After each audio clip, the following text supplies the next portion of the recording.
Voilà. OK, Oui, c'est OK pour moi. Je te donne la main, Luis. il n'y a pas de souci. Alors, rebonjour à toutes et à tous. Ce que je vous propose, alors, c'est de présenter un diapo que j'ai préparé sur la thématique.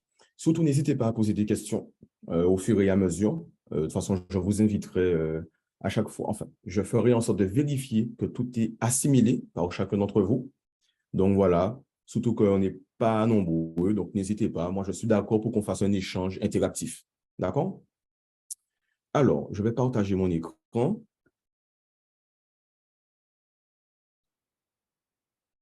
C'est bon, tout le monde voit mon écran?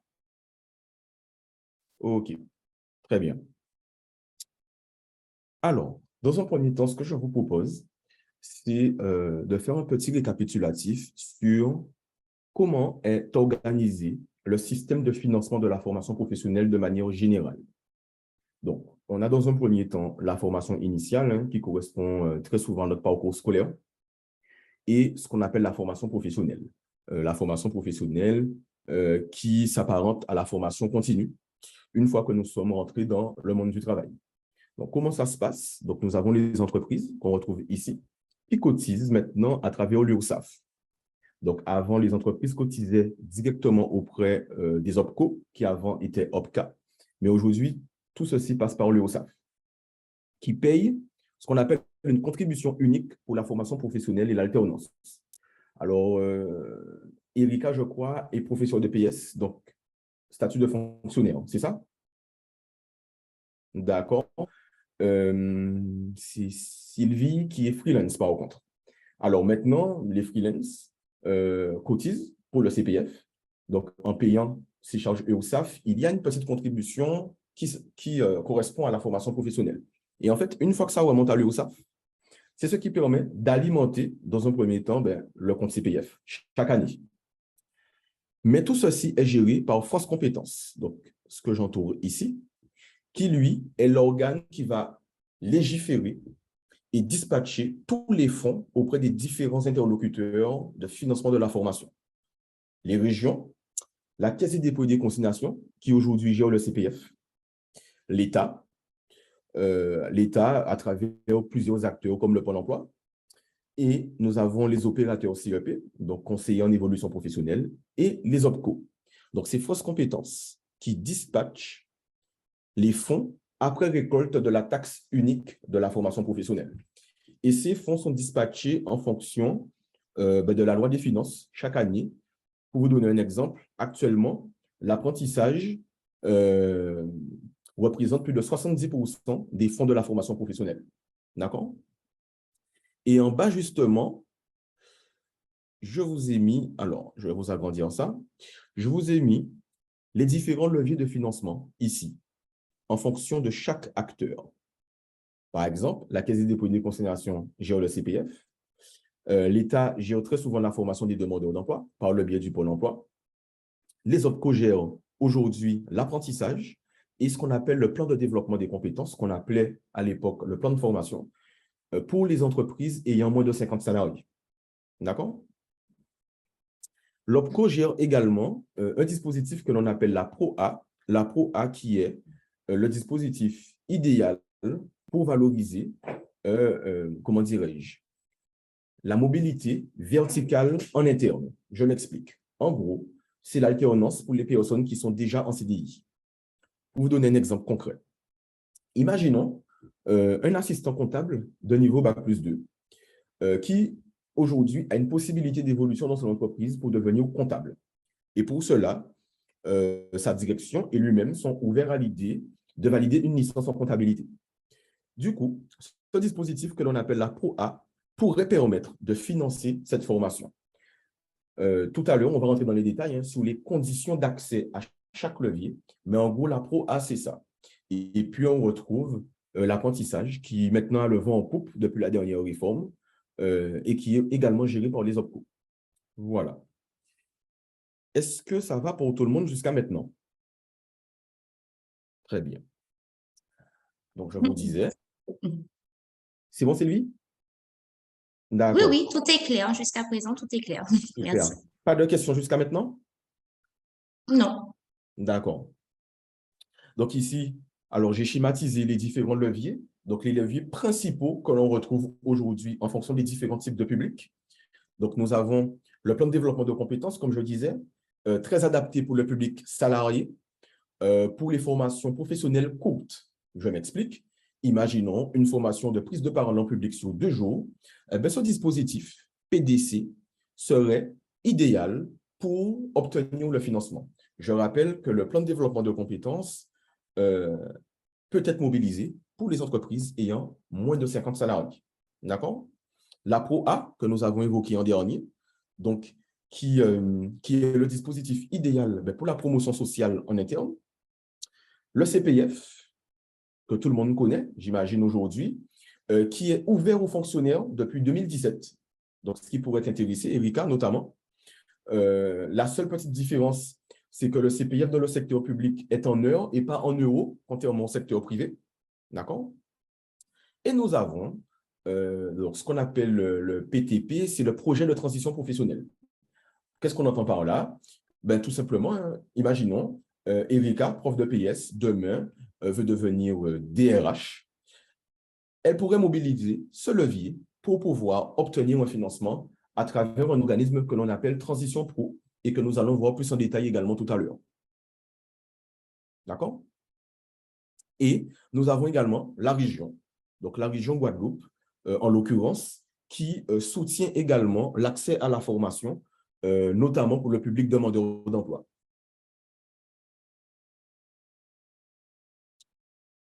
Alors. Une petite question. Oui, Sylvie, n'hésite pas. Oui, donc la CTM a le même rôle, on va dire, que la région Guadeloupe. Normalement, oui.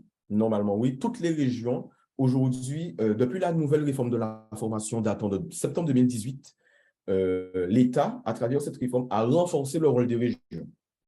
Donc, toutes les régions de France ont un rôle à jouer dans l'accès à la formation. Donc, avant, en tout cas, en ce qui concerne la Guadeloupe, la région investissait dans la formation également pour le public salarié. Mais c'est vrai que cette dernière réforme a accentué le public peu ou pas qualifié, notamment demandeurs d'emploi, ce qui fait que le dispositif très connu à la région que l'on appelle l'AIF, donc l'aide individuelle à la formation, aujourd'hui est beaucoup plus accessible pour le public demandeur d'emploi. Mais normalement, la CTM en Martinique ou la CTG en Guyane a également ce rôle. Voilà. Du coup, pour revenir, est-ce que j'ai répondu à ta question, Sylvie? Oui, oui, super. OK. Pour revenir à nos différents dispositifs, donc en l'occurrence, le premier, qui est géré par les OPCO. Donc, les OPCO, ce sont les opérateurs de compétences. Donc, ces opérateurs de compétences soutiennent la formation professionnelle pour le public salarié. Et on retrouve un opérateur de compétences par branche d'activité. Je m'explique. Il y a un opérateur de compétences pour le BTP, Constructis, présent en Guadeloupe, Martinique, Guyane, Hexagone. On retrouve l'OPCO Mobilité, l'OPCO Commerce, donc généralement pour les magasins. On retrouve Atlas, qui d'ailleurs maintenant est installé aux Antilles-Guyane. Atlas, c'est l'OPCO de la finance. Par exemple, les banques, assurances, cabinets de conseil, notamment Sylvie, etc., etc. D'accord? Donc, dans chaque branche d'activité, on retrouve un OPCO. OK? Justement, je me posais une question qui me vient à l'esprit à l'instant. Oui. Concernant les OPCO, est-ce qu'il faut, par exemple, moi, en tant que freelance, est-ce que je peux intégrer un OPCO? Alors, aujourd'hui, tu as une entreprise ou bien une société? Une auto-entreprise. D'accord. Alors, pour les auto-entreprises, c'est encore autre chose. Mais C'est lié au salaire. Oui, j'ai prévu de l'évoquer tout à l'heure. OK, C'est ce qu'on d'accord, appelle super. les fonds d'assurance de la formation. Et j'ai pensé au public freelance. T'inquiète pas. Super, génial. Merci. Du coup, alors, pour revenir aux OPCO, on retrouve donc le plan de développement de compétences, donc comme on disait tout à l'heure, donc le public salarié, CDI ou CDD, pas de souci à ce niveau-là. Entreprise de moins de 50.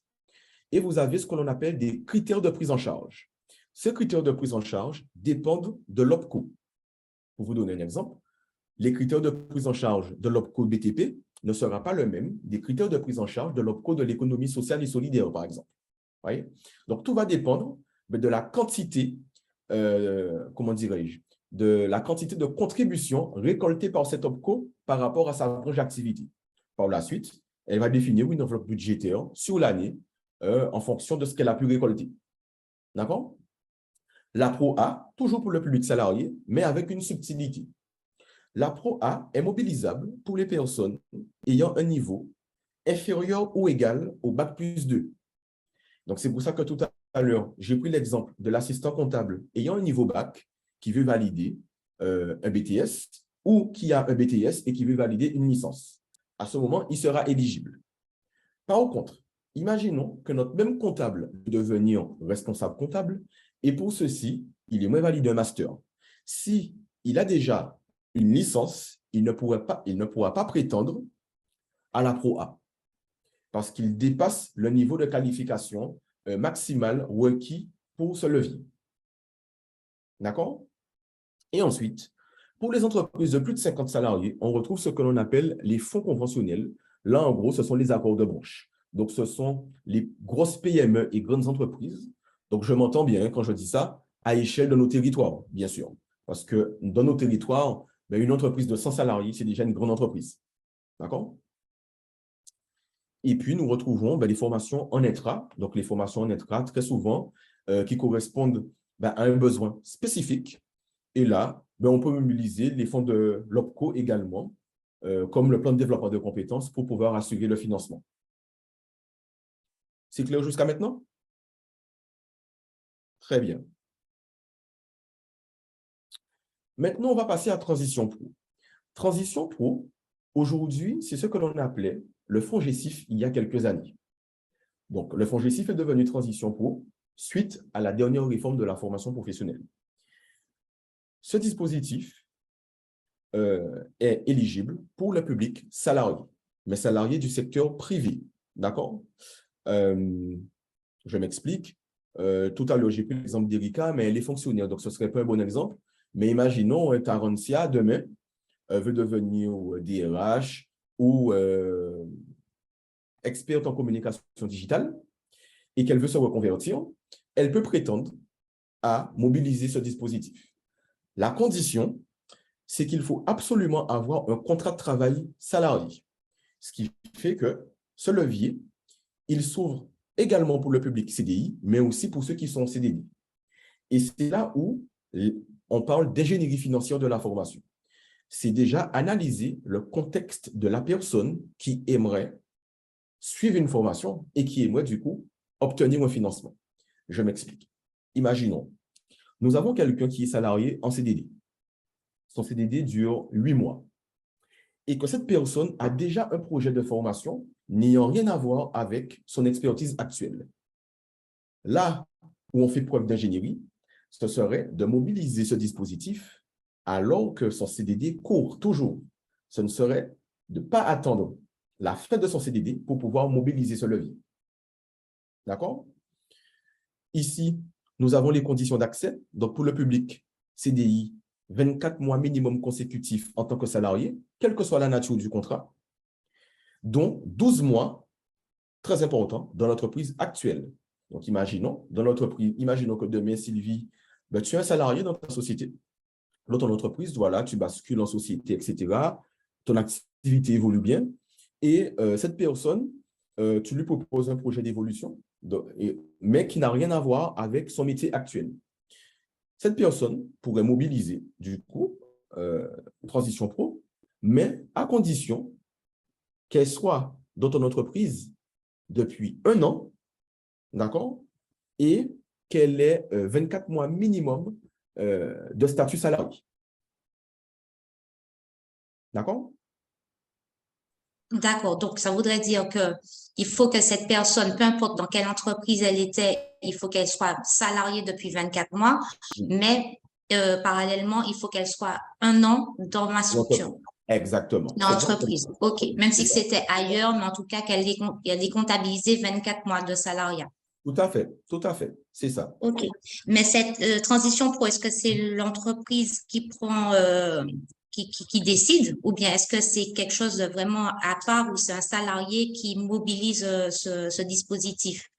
Est-ce que Alors, le patron a une puissance de décision sur cela? question très intéressante. Transition Pro, c'est un dispositif qui très souvent que l'on peut mobiliser à l'initiative du salarié. Après, tout va dépendre du contexte de ce salarié.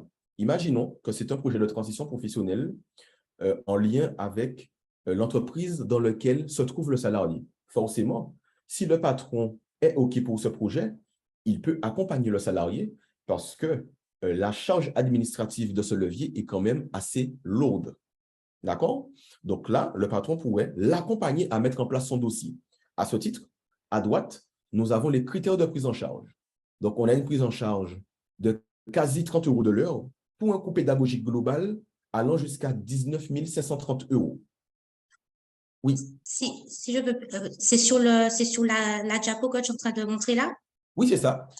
Dans la case prise en charge. Transition. Donc, moi, j'ai la diapo financement de la formation professionnelle.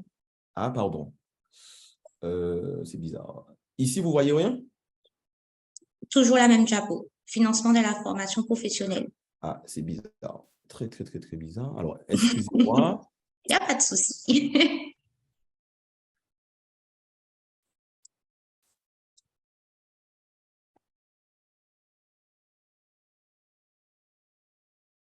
Et maintenant? OK, super. Génial. Maintenant, on voit. D'accord. Merci. Mais je suis désolé. En fait, sans faire exprès, j'avais mis le partage en pause. Je m'excuse. Alors, ce qui veut dire que vous n'avez pas vu cette diapo, celle-ci, où j'évoquais les conditions d'accès. Alors, cette diapo, je la partagerai de toute façon avec Tarantia, donc elle pourra vous la mettre à disposition par la suite. D'accord? Alors, ici, normalement, du coup, vous voyez la case prise en charge pour Transition Pro. On est d'accord? C'est OK. OK. Donc, Oui, vous avez c'est ça. le coût pédagogique TTC global de 19 530 € et un coût horaire de 29,78 € de l'heure. Donc, ici, je vous ai mis les critères qui dataient de l'année 2022. Donc, là, en 2023, je n'ai pas encore les nouveaux critères, mais on devrait être dans ces eaux-là. Et vous avez 100% du salaire du salarié qui peut être maintenu. D'accord? Dans une limite de 2 fois le SMIC. D'accord? À partir du moment où le salaire dépasse 2 fois le SMIC, 90% du salaire du salarié peut être maintenu. D'accord? Et si cette formation dure plus d'une année, là, c'est 60% du salaire du salarié qui sera maintenu. OK? Pour le public salarié en CDD, nous avons également des critères de conditions d'accès, donc 24 mois minimum consécutifs en tant que salarié, quelle que soit l'entreprise. Alors, pour le public CDD, ils ont rajouté au cours des 5 dernières années, d'accord? Donc, 4 mois en CDD, hors CDD particulier. Qu'est-ce qu'on entend par les CDD particuliers? Ce sont les contrats d'insertion, par exemple, sur les 12 derniers mois. Voilà. Et vous avez des critères de prise en charge similaires à celui du public CDI. Et pour Transition Pro, vous pouvez obtenir un financement, que ce soit sous le temps de travail ou hors temps de travail. Alors, très important, imaginons qu'un salarié veuille obtenir une formation en lien avec son métier. Très souvent, il risque d'avoir un refus de financement avec Transition Pro. Parce que comme son nom l'indique, Transition Pro, c'est pour les projets de transition professionnelle. Donc, très souvent, des projets de reconversion. Maintenant, il existe des subtilités qui peuvent nous permettre de contourner la règle. Très souvent, Transition Pro se base, pour la notion de reconversion, sur le code ROM. Donc, il arrive que parfois, une assistante de direction, mais qui veut devenir RH, le code ROM il sera différent. Et même si cette assistante de direction, de manière concrète, effectue déjà des missions de RH, elle pourrait obtenir le financement parce que le métier qu'elle vise a un code ROM différent de celui qu'elle a aujourd'hui. Donc, voilà. Donc, ça, ce sont des petites subtilités qui permettent parfois de contourner un peu la règle. Et comme on dit, il n'y a pas de système parfait, il y a des failles partout. Donc, c'est l'une des failles voilà, à ce niveau-là. Est-ce que c'est clair pour tout le monde jusqu'à maintenant? Oui, c'est clair. Merci pour l'astuce. Pas de problème. Pas de souci. Ici, j'ai mis un dispositif spécifique à la région Guadeloupe pour le public apprenti. Alors, comme je disais au début, l'apprentissage a le vent en poupe depuis maintenant 2-3 ans. Donc, j'imagine qu'aujourd'hui, tout le monde est au courant de l'aide de l'État pour l'apprentissage, notamment pour le paiement de la rémunération. Donc, en 2023, c'est une aide de 6 000 € annuels financée par l'État pour aider les entreprises à payer le salaire des apprentis. Mais la région Guadeloupe, elle, a rajouté une aide de 2 000 € annuels en plus, permettant aux entreprises d'obtenir le financement de 8 000 € initial d'avant 2022. À l'époque, quand la réforme de l'apprentissage apparaît, l'État accompagnait les entreprises jusqu'à 8 000 € annuels pour le financement des salaires. Mais en 2023, de 8 000 €, on va passer à 6 000 €. Ainsi, pour continuer à aider les entreprises, la région Guadeloupe a mis en place ce dispositif, l'aide régionale aux employeurs d'apprentis.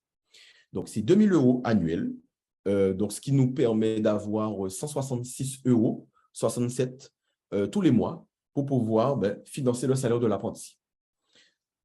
Maintenant, en ce qui concerne le financement de la formation en elle-même, c'est toujours l'OPCO qui finance l'intégralité de la formation en apprentissage. D'accord? Et ici, en bas à droite, on retrouve les conditions d'accès pour pouvoir bénéficier de ce dispositif à la région. D'accord? Maintenant, je vous propose de passer au public freelance, donc ce qui pourrait intéresser Sylvie. Comme pour les entreprises, nous avons ce que l'on appelle les OPCO spécifiques aux auto-entreprises. Donc, on les appelle les fonds d'assurance de la formation. Et comme pour les OPCO en lien avec les sociétés, nous avons un fonds d'assurance par secteur d'activité. Donc, en fonction du secteur d'activité, vous aurez un fonds d'assurance de la formation. Donc, à gauche, je vous ai mis l'activité principale. Et en fonction de cette activité, vous avez le fonds d'assurance à droite. D'accord? Donc, Sylvie, toi, tu fais du marketing digital. Donc, c'est du service. On est d'accord? Oui. Moi, je pense que ton fonds d'assurance sera l'AGFIS. Il y a de très fortes chances que ce soit l'AGFIS. D'accord? Comment ça se passe pour le public freelance? Voilà, c'est ce que je viens de vous demander parce que bon, là, je vois, mais comment ça se passe? Est-ce qu'il y a, comment on s'inscrit? Voilà, comment ça se passe? C'est ça. En fait, il faut contacter l'AGFIS. Quand on contacte l'AGFIS, eux, ils vont te transmettre un formulaire d'inscription. La contrainte, c'est que les fonds d'assurance pour les auto-entreprises demandent à l'auto-entrepreneur d'avancer les fonds de sa formation dans un premier temps. Par contre, il a la possibilité de se faire rembourser par la suite. Voilà, c'est comme ça que ça se passe. Et les critères de remboursement dépendent du budget récolté par le fonds d'assurance sur l'année.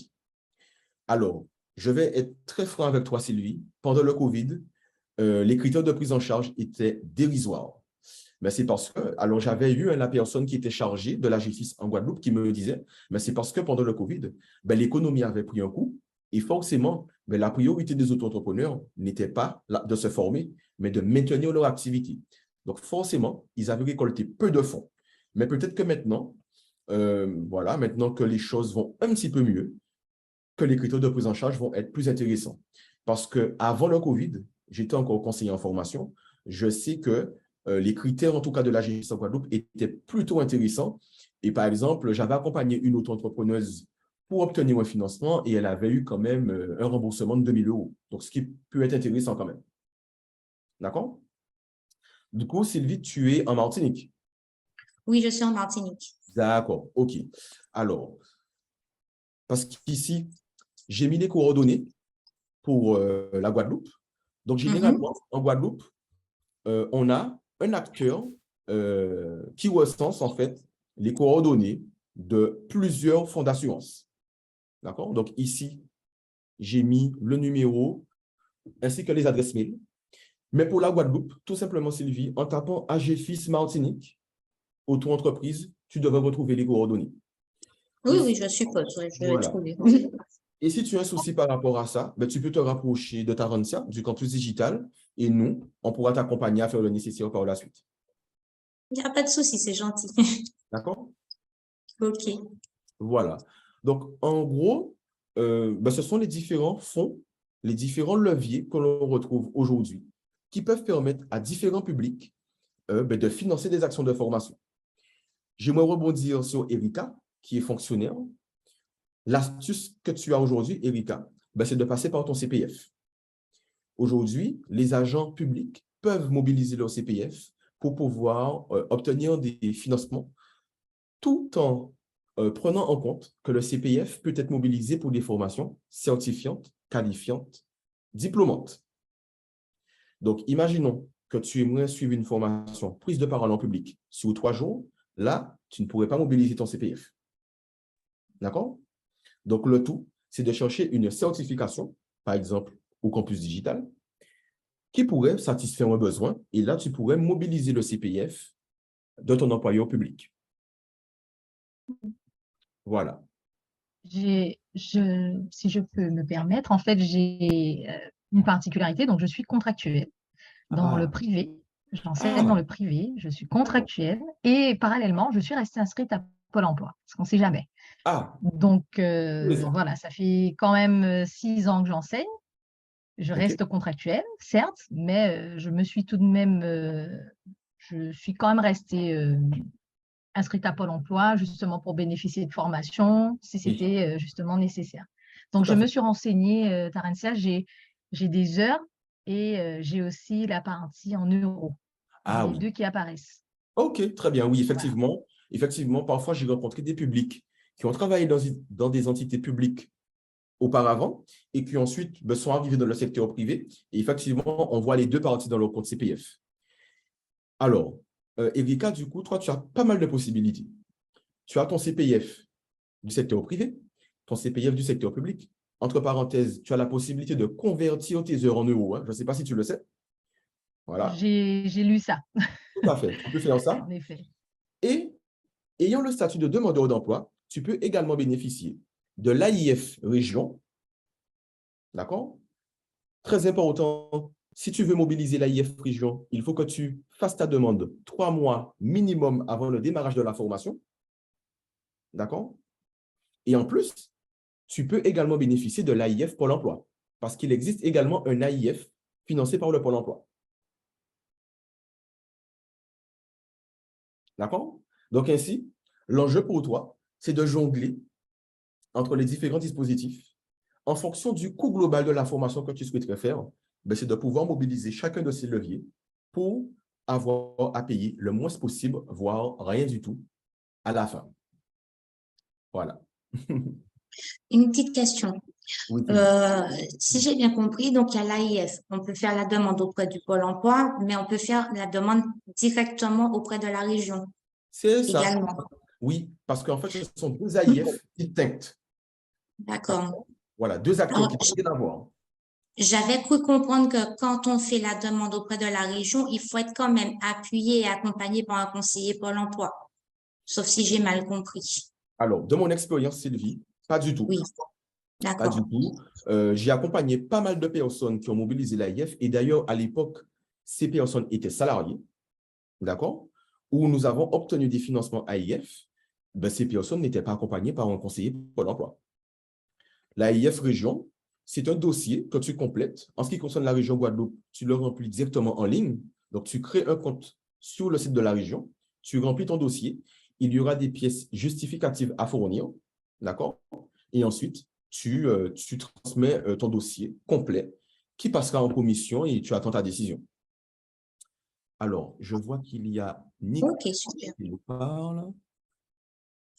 Ah oui, donc Nick qui nous demande quel montant peut-on obtenir au maximum AIF et AIF Pôle emploi. Alors, l'AIF région en Guadeloupe, c'est 60% du coût de la formation. Donc, imaginons que vous voulez suivre une formation de 10 000 €, vous pouvez obtenir un financement de 6 000 €. D'accord? En ce qui concerne le Pôle emploi, on a une prise en charge moindre. De mémoire, le montant maximum, c'est 3 000 € au Pôle emploi. Voilà.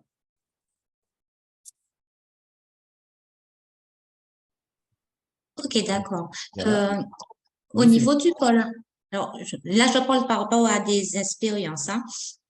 Par exemple, si on est demandeur d'emploi, qu'on a un compte CPF, donc voilà, c'est-à-dire qu'on a travaillé, on a un compte CPF, le Pôle emploi a tendance un petit peu, si j'ai bien compris, à mobiliser le compte CPF et s'il manque, ils vont faire un surabondement.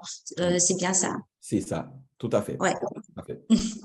Tout à Ok. fait. C'est en ce sens où j'invite le public demandeur d'emploi à, dans un premier temps, mobiliser son CPF, très bien, et à côté, de mobiliser tous les dispositifs qu'ils peuvent avoir à leur disposition pour optimiser les chances de financement global de leur formation. Donc, j'ai mon CPF, je sollicite le Pôle emploi, je sollicite la région. Ainsi, ça permet d'avoir ce qu'on appelle une ingénierie de financement. On a plusieurs dispositifs, mais qui permettent d'avoir le maximum de financement possible sur le coût global. Voilà. Et pour répondre à la deuxième question de Nick, qui nous dit qu'il a eu un retour comme quoi l'AIF Pôle emploi vient en complément de l'AIF région, tout dépend du contexte, Nick.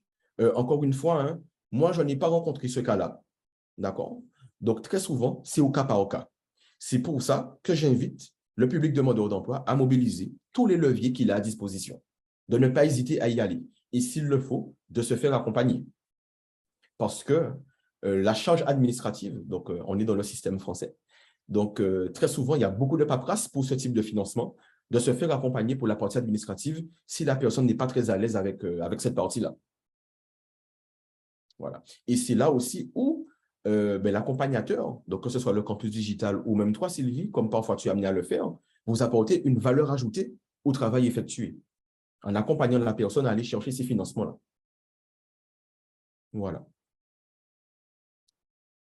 Est-ce qu'il y a d'autres questions? Nick, n'hésite pas, si tu as d'autres questions, à taper dans le chat. Donc voilà. Tarantia, toi aussi, si tu as des questions. Pour moi, tout va bien. J'en apprends des choses aujourd'hui. OK, très bien. Alors, j'ai ouï dire que la région prépare peut-être un dispositif pour le public actif, donc salariés, etc., notamment par rapport à leur CPF. Donc, forcément, c'est une information que je n'hésiterai pas à partager avec le campus digital. Par la suite, il y aura, comment dire l'effet levier auprès du public qui suit le campus digital. Donc, pour le moment, je ne sais pas si c'est déjà effectif ou si ça va vraiment se faire, mais en tout cas, apparemment, la région aimerait en tout cas faire un geste aussi pour le public, on va dire, actif. Voilà. Là, tu parles de la Guadeloupe? Oui, je parle de la Guadeloupe. Tout à fait, Sylvie. Pour la CTM, tout simplement, je t'invite à te rendre sur le site de la CTM. Normalement, Sylvie, il y a un onglet formation aussi, hein, normalement, et de voir aujourd'hui quels sont les dispositifs qui existent.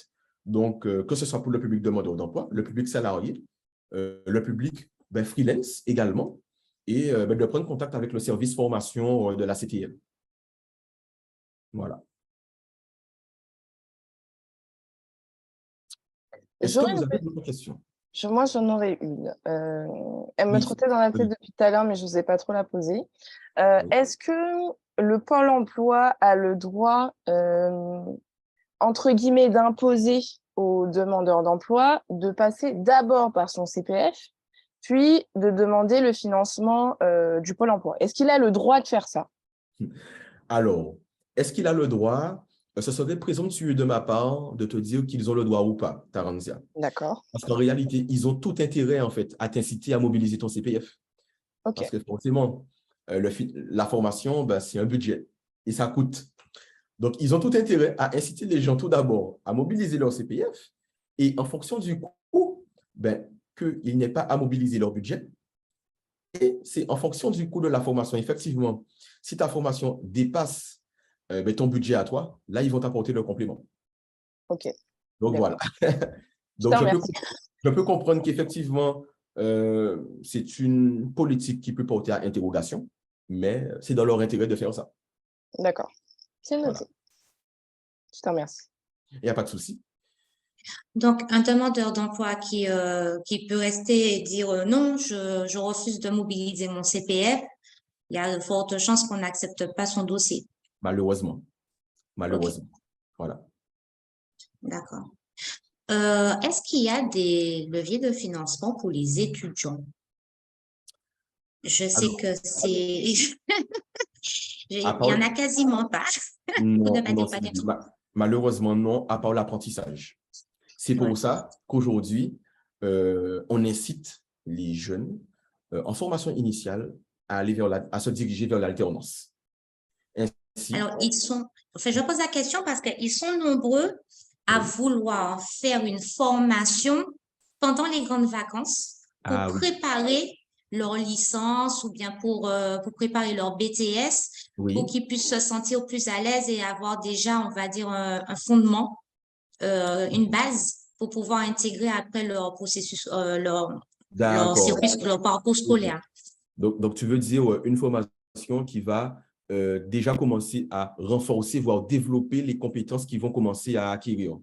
Exact. Il y en a quelques-uns que j'ai déjà entendu parler. J'ai trouvé que l'idée était intéressante, mais malheureusement, il n'y a pas de financement pour eux. Tout à fait. En tout cas, pour ce type de modalité de formation, non, pas à ma connaissance. Là, aujourd'hui, vraiment, pour les étudiants, c'est l'alternance. Après, la région Guadeloupe accompagne les étudiants guadeloupéens à la mobilité. Donc, imaginons une formation qu'on ne dispense pas en Guadeloupe, qui veuille la faire en Hexagone ou au Canada. La région Guadeloupe a des dispositifs pour pouvoir accompagner ces jeunes-là, pas de souci.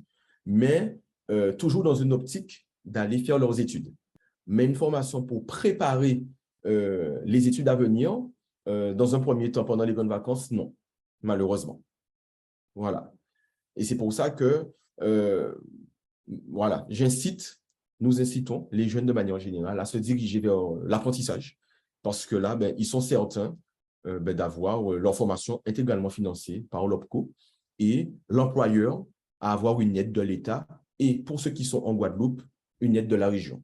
Et sans aucun doute, Sylvie, je pense que la CTM a réfléchi aussi à un dispositif pour accompagner les entreprises de Martinique en ce sens. Voilà. Oui, il y a quelques offres, il y a quelques trucs qu'ils ont mis en place. En Voilà. effet. Voilà. Et pour revenir à Transition Pro, j'ai oublié de le préciser, mais pareil, Transition Pro demandera au salarié de mobiliser son CPF aussi. Je m'explique. Imaginons que ce salarié, il n'a que 1 500 € sur son CPF, mais qu'il veut faire une formation à 12 000 €. D'accord? Transition Pro va accompagner à obtenir ce financement sous réserve déjà de mobiliser ces 1 500 € sur son CPF. Parce que, en réalité, Transition Pro, ce dispositif s'appelle le CPF de transition. Voilà. Ah, après, ça reste toujours quelque chose d'intéressant dans le sens que Tout à fait. Tout à le fait. CPF, des fois, ne peut pas vraiment couvrir en intégralité une formation. Donc, d'une manière ou d'une autre, c'est toujours question d'assurer quand même Exactement. ses Exactement. compétences. Tout à fait. Ce qui n'était pas le cas avant. Hein. À Mhm. les grandes années CPF, ben, vous pouviez obtenir un financement de 20 000 € avec votre CPF, mais aujourd'hui, ce n'est plus possible. Et c'est pour cela d'ailleurs hein, que dans le cadre de cette réforme de la loi à venir, datant de septembre 2018, ils ont mis l'accent sur le public peu ou pas qualifié. Donc, je ne sais pas si vous le savez, mais pour le public ayant niveau bac minimum, il va cotiser, son compte CPF sera crédité chaque année de 500 €, mais pour un public infrabac ou pas qualifié, ils auront un abonnement qui fait qu'ils auront 800 € chaque année. Donc, le plafond maximal pour un public, imaginons comme Erika ou Tarantia, ou même toi, hein, Sylvie, vous aurez un plafond maximal de 5 000 € au bout de 10 ans, d'accord? Mais ce plafond pour le public peu ou pas qualifié, c'est 8 000 €.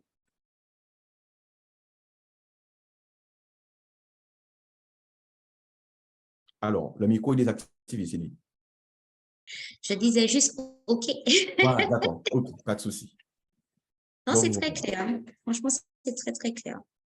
J'aurais une autre question concernant du coup deux questions. Du coup. Oui, dis-moi, Alors, Tarantia. la première, c'est au niveau du CPF pour les entrepreneurs, du coup pour les indépendants. Alors, de ce que Oui, j'ai entendu, maintenant, les entrepreneurs ont droit aussi à un compte CPF depuis, je crois, 2018 ou 2019, tout quelque à chose fait. comme ça. Est-ce que tu pourrais nous donner un peu plus d'informations là-dessus, s'il te plaît? Tout à fait. Tout à fait. Alors, je vais prendre le cas de Sylvie, qui est auto-entrepreneuse. Donc, en fait, aujourd'hui, Sylvie, tu peux mobiliser deux leviers. Tu peux mobiliser ton CPF, si la formation que tu veux suivre est certifiante, qualifiante ou diplômante, et tu peux mobiliser ce qu'on a vu tout à l'heure, les fonds d'assurance de la formation.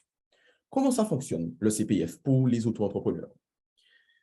Les auto-entrepreneurs font ce que l'on appelle une déclaration de chiffre d'affaires à l'URSSAF, soit chaque mois, soit chaque trimestre. D'accord? Quand il déclare son chiffre d'affaires, il paye du coup ses charges à l'URSSAF. Et parmi ces charges à payer à l'URSSAF, il y a la contribution à la formation professionnelle. Et sous réserve que cet auto-entrepreneur ait payé ses charges, donc il est à jour de ses cotisations, l'année prochaine, donc l'année suivante, il va bénéficier, comme un salarié lambda, comme un agent public, de son crédit de CPF. Moi, j'avais le statut, enfin, j'ai toujours le statut d'indépendant d'ailleurs. C'est comme ça que j'ai pu mobiliser mon CPF. D'accord? Je payais mes charges, moi, c'était tous les trimestres. Et à la période N+1, j'ai vu un jour sur mon compte CPF mon crédit de 500 €. Tout simplement. C'est-à-dire que, vu que c'est l'URSSAF qui aujourd'hui gère le CPF, d'accord? À partir du moment où on a payé nos charges, nous allons avoir notre crédit d'heure comme un salarié normal.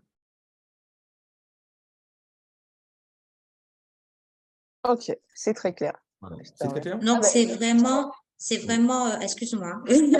Donc, c'est vraiment en fonction du chiffre d'affaires. Donc, Alors, tout est, voilà, alors, en fait, excuse-moi, vas-y. oui. Enfin, non, tout ça pour savoir que, c'est-à-dire comment c'est calculé réellement, enfin, comment on peut savoir en amont, par exemple, là, j'ai un an d'activité, Oui. comment je peux savoir combien je vais percevoir en CPF, on va Alors, dire, en CPF. en termes de contribution, forcément, c'est en fonction du chiffre d'affaires. Donc, en fonction du chiffre d'affaires, ton pourcentage de charge va différer. D'accord? Moi, quand j'étais encore en statut d'auto-entreprise, mon chiffre d'affaires fluctuait, donc au gré de mon activité pendant le trimestre. Et malgré tout, j'ai eu 500 €. Donc, 500 € qui est le plafond maximal pour quelqu'un qui est à temps complet. D'accord, donc c'est le plafond maximal. Oui, Et c'est ça, 500 c'est €. ça. Tout à fait. Voilà, c'est ce que je voulais savoir. Oui, OK. voilà. Et pareil, Et le surplus va où alors? là, c'est une très bonne question. C'est une très bonne question. Alors, si vous me permettez, j'ai une petite documentation sur le CPF pour les indépendants. Accordez-moi juste quelques secondes pour que je puisse retrouver ce document-là. Et je vais vous le partager. Pas de souci. Alors, Parce que mine de rien, il y a beaucoup de personnes qui sont entrepreneurs et qui ne sont pas au courant de ça. tout à fait. Exactement. Ils ne savent pas. Et ils ne vont pas consulter du tout leur compte de formation parce que pour eux, ils contribuent, ils font pas, ils ne sont pas salariés, donc ils n'y ont pas droit. Ils n'y ont pas droit, mais oui, ils y ont Exactement. droit, ils y ont droit. Alors, que je retrouve cette trame.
Accordez-moi juste quelques minutes encore.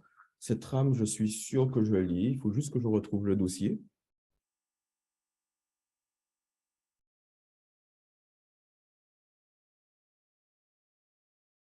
Ah, c'est ici que je vais la retrouver. C'est bon, je l'ai retrouvée. Alors,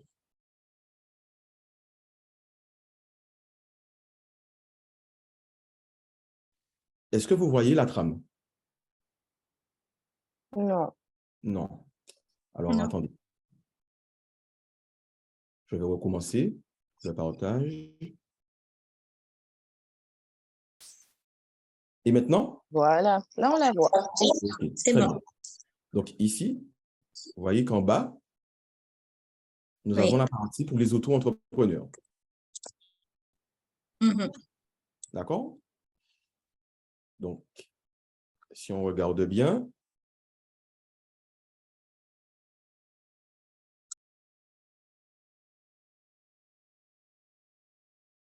donc montant maximal, 5 000 €, comme un salarié. D'accord? Et là, pour les fonds d'assurance de la formation, donc à l'époque, c'était entre 600 et 1 400 €. D'accord? La prise en charge. Et comme je vous dis, hein, moi, j'avais accompagné une auto-entrepreneuse, c'était en 2019. Elle avait eu 2 000 € parce qu'ils avaient tellement de budget, la GFIS, à ce moment-là, qu'ils avaient la possibilité de l'accompagner jusqu'à 2 000 €. Donc, voilà. Donc, la cotisation suit le même principe, le même mécanisme qu'un salarié, à condition que l'auto-entrepreneur soit à jour de ses cotisations. Ok, ok. Voilà. Super. Voilà. Alors, du coup, ma deuxième question. Dis-moi.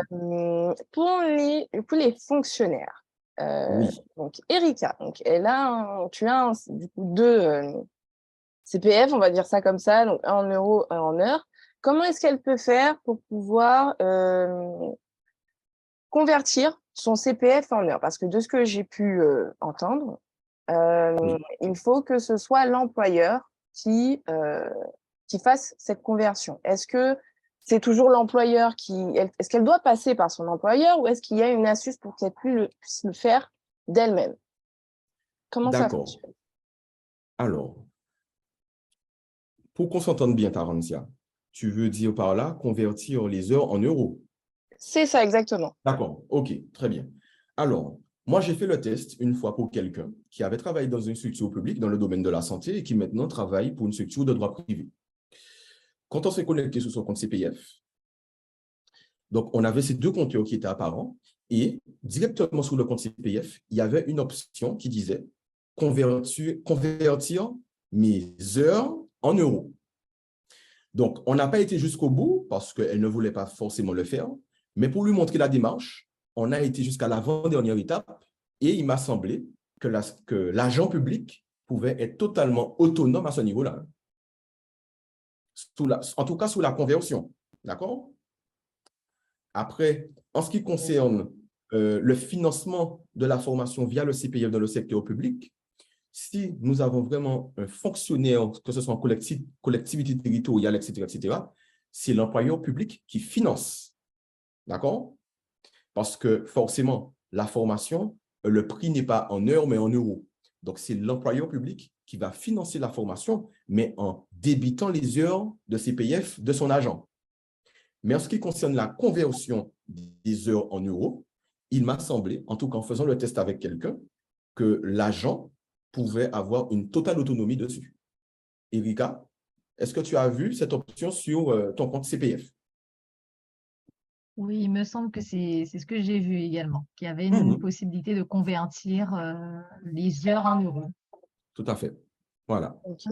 Bon, on va Mais là, c'est sous réserve qu'on passe au secteur privé. Mais quand on est dans le secteur public, donc en gros, c'est l'employeur qui a main mise complètement sur le compte CPF. Imaginons que, oui, d'une certaine manière, parce que l'employeur peut refuser si ça Oui, ne convient pas. oui. Il peut dire non, Malheureusement, je veux pas.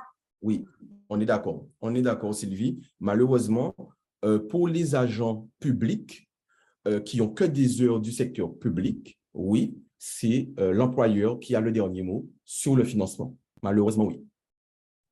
Alors que c'est quand même censé être un compte personnel. On est d'accord, on est d'accord. Mais tu sais, à la base, le CPF avait été pensé pour les salariés du privé. Parce que le CPF, en fait, c'est le dispositif qui a remplacé le DIF en 2015. C'est après, donc, ils ont élargi le champ d'application du CPF au secteur public. Donc là, on a eu une première avancée. Donc, peut-être qu'il y aurait une avancée dans le temps pour permettre aux agents publics d'avoir quand même une autonomie sur le financement même de leur formation. Ben oui, Voilà, c'est dommage. tout à fait. Ah, mais je suis complètement d'accord. Je suis complètement d'accord, complètement. J'ai déjà rencontré aussi, j'ai des amis qui sont dans le secteur public et qui souhaitent monter. Là aussi, c'est toute une histoire quand ils veulent être auto-entrepreneurs parallèlement. Là aussi, c'est assez compliqué. Il y a un certain quota d'heures à de respecter. Voilà. Oui, Mais quand ils veulent mobiliser aussi leur compte CPF pour pouvoir faire, par exemple, tout ce qui est gestion d'entreprise, etc., oui, ils se retrouvent aussi devant un mur. Donc, c'est oui. pas évident si demain matin, un professeur d'école souhaite, enfin, peu importe, hein, dans le secteur public, souhaite se reconvertir, se préparer n'est pas chose aisée, entre guillemets. Ça facilite pas Tout à vraiment fait. leur démarche. Tout à fait. Tout l'intérêt pour cet agent public est d'entretenir de très bonnes relations avec son service RH et ou son administration en ce qui concerne les professeurs des écoles. Mais du coup, est-ce qu'il n'y a pas d'autres moyens pour les fonctionnaires de pouvoir faire financer leur formation? Est-ce qu'ils sont vraiment obligés de passer soit en fonds propres, soit par le CPF, et donc du coup, devoir faire un tas de démarches, En tout cas, Taransia, si c'est une formation en lien avec un besoin personnel, là aujourd'hui, je ne saurais te répondre. Je ne veux pas te dire de bêtises, moi, je n'en connais pas. D'accord. Pour des besoins collectifs, donc besoins compétences métiers, je sais que dans le territorial, il y a le CNFPT, etc., etc. Mais en tout cas, pour un besoin personnel ou une conversion, ou même pas, hein, des fois, quelqu'un veut se former sur Excel, ce n'est pas forcément dans un projet de reconversion. Mmh. Là, de mémoire, je n'en vois pas. C'est Pour les plus fonctionnaires. compliqué. OK, Oui, d'accord. c'est un peu plus compliqué. Oui. OK, c'est noté. J'ai une autre Mais, question, du mais bien coup. évidemment, alors, garde ta question, Taransia, il n'y a pas de Pas de souci. souci. Bien évidemment, si j'ai du nouveau entre-temps, je n'hésiterai pas à partager l'info avec le campus digital.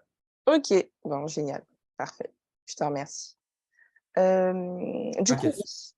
ma question. Alors, il n'y a pas si longtemps, on a vu dans, les médias que le CPF allait devenir payant. Est-ce que tu peux nous donner un peu plus d'informations là-dessus? Alors, oui, c'est un projet de loi, hein. Donc, OK, cette loi, pour le moment, donc, fait partie, en tout cas, des projets de la loi des finances 2023, mais qui n'est pas encore validé par le Conseil constitutionnel. d'accord. Voilà. Donc, OK. aujourd'hui, ne vous inquiétez pas, mais par contre, c'est la raison pour laquelle j'incite les personnes à mobiliser leur CPF. En tout cas, quand ils ont déjà identifié un projet très clair, parce que oui, le gouvernement prévoit de faire payer l'utilisation du CPF. Et ce, même si votre CPF couvre l'intégralité du coût pédagogique, hein. Voilà, c'est-à-dire que vous allez payer, si j'ai bien lu, entre 20 à 30 de votre formation pour pouvoir avoir accès à votre formation. Donc, c'est-à-dire que si votre formation coûte 10 000 €, vous allez devoir sortir une jolie somme pour pouvoir payer une partie de votre formation.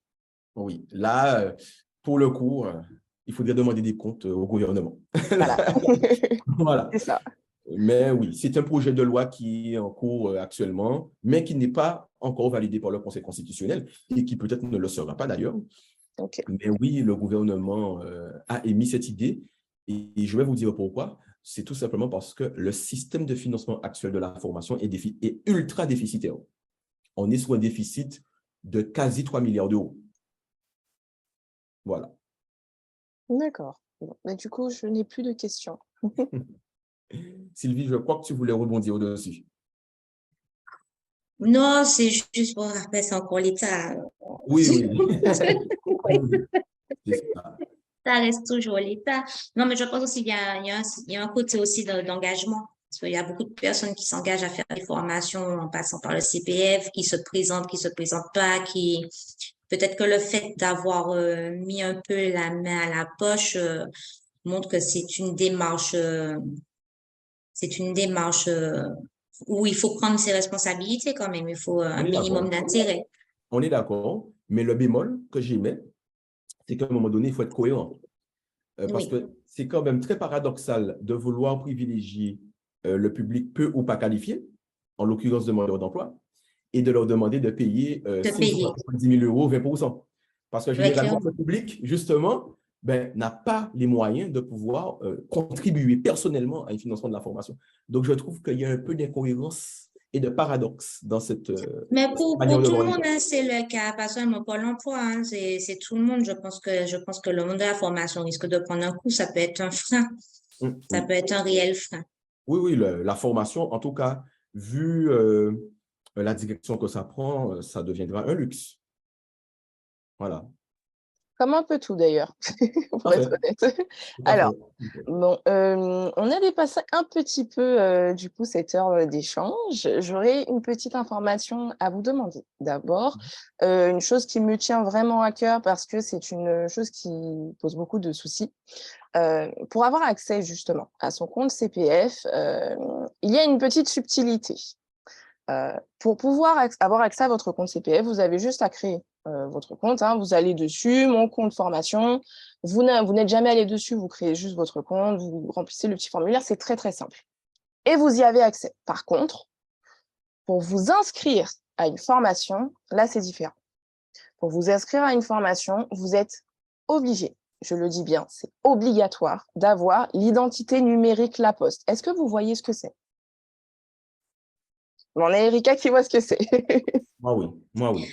Moi, comme D'accord. ça fait longtemps que j'ai pas mobilisé. En tout cas, en mon temps, j'avais pas ça. Quand je Non, me mais suis mobilisée. Mais c'est normal, Mais c'est parce qu'en fait, cette identité numérique La Poste est arrivée à peu près en octobre 2022. Donc, en fin d'année de vie 2022, cette identité numérique La Poste est devenue obligatoire. Donc, je vous explique rapidement. Pour pouvoir vous inscrire à une formation, il vous demande de vous connecter avec France Connect Plus. Avant, vous pouviez juste vous connecter avec les impôts, avec l'assurance maladie, les choses comme ça. Maintenant, c'est obligatoire d'avoir l'identité numérique La Poste pour pouvoir créer un dossier. Donc, vous pouvez voir vos droits, avoir accès à votre compte CPF. Sauf qu'au moment où vous allez créer votre dossier, vous allez choisir la session à laquelle vous voulez participer, etc. Ils vous demanderont de vous connecter avec France Connect Plus et l'identité numérique La Poste. Cette identité numérique La Poste est globalement simple à faire. C'est un formulaire que vous remplissez, vous installez l'application sur votre téléphone. C'est très simple à faire. Simplement, il y a beaucoup de bugs. Là encore, aujourd'hui, cas concret, j'ai une dame qui voulait s'inscrire à l'une de nos formations, qui commence d'ailleurs la semaine prochaine. Elle voulait s'y inscrire. Elle a fait son identité numérique La Poste, mais ça bloque parce qu'elle n'arrive pas à justifier son identité avec sa pièce d'identité. Elle va dans un bureau La Poste, ça bloque aussi. Elle est censée recevoir un code par SMS pour pouvoir débloquer son identité numérique La Poste. Elle le reçoit 2 jours plus tard. Enfin, voilà, il y a pas mal de soucis avec, donc c'est ça qui peut bloquer. Donc, ce que je vous conseille de faire, c'est que même si vous n'avez pas l'intention de faire une formation de suite, je vous conseille vivement de créer cette identité numérique La Poste pour éviter de se retrouver dans le cas de cette personne, en fait, qui veut s'inscrire à la formation, qui commence la semaine prochaine et qui galère à faire son identité. J'en ai une autre, ça fait des semaines qu'elle est dessus, elle n'a toujours pas réussi à la faire, cette identité numérique. Donc, clairement, je vous Ouais, ce conseille, matin, oui, j'ai commencé ce matin, donc j'ai pu rentrer quand même avec mes identifiants oui, des impôts. d'accord, Et ensuite, donc j'ai pu faire toute la démarche. Donc effectivement, il y a 2 modalités pour pouvoir valider l'inscription, en tout cas valider la pièce. C'est soit oui, faire venir un agent de la Poste qui va authentifier la personne de visu, soit le faire en ligne en faisant une petite vidéo en montrant sa pièce d'identité, son visage. Enfin, c'est vrai qu'il y a tout ça à faire. Et j'attends, donc ils ont 10 ou 48 heures, qu'ils voilà. vont envoyer l'identifiant final. Voilà. Exactement. Donc, du coup, effectivement, quand vous le faites en ligne directement, ça prend effectivement entre 24 et 48 heures. Vous n'êtes pas obligé d'attendre qu'un conseiller ou un postier vienne chez vous. Vous pouvez y aller directement dans un bureau de la Poste et ils vous le font. Et c'est extrêmement rapide. Personnellement, j'ai eu aussi quelques petites difficultés pour pouvoir la faire. Mais une fois que j'ai réussi, je suis allée dans un bureau de la Poste et ils m'ont débloqué en 2 secondes. Voilà. Donc, c'est allé très, très vite. Donc, ce que je conseille aussi, après, c'est comme vous voulez, soit vous vérifiez votre pièce d'identité en ligne, soit dans un bureau de la Poste. Mais ce que je conseille vivement, c'est le faire dans un bureau de la Poste pour éviter que ça bloque, en fait. Voilà. Donc, après, il y a des fois où, effectivement, ça fonctionne très, très bien, ça va vite en ligne, mais le plus souvent, ou du moins les retours que j'ai eus, c'est que ça bloque. Tout à fait. Je suis complètement d'accord avec Tarantia. La possibilité d'aller directement dans le bureau de poste, ça va très vite. Et d'autant plus, ça démontre encore une fois que les structures comme le campus digital, ou même toi, Sylvie, ont une grande carte à jouer dans l'accompagnement pour aider ces personnes à obtenir le financement. Est-ce que vous voyez toutes les démarches administratives, toutes les étapes aujourd'hui pour pouvoir se connecter à son propre compte CPF? Je vous assure, j'ai accompagné une dame à le faire. Et parce que c'est une dame qui n'est pas à l'aise avec l'outil informatique et les outils numériques.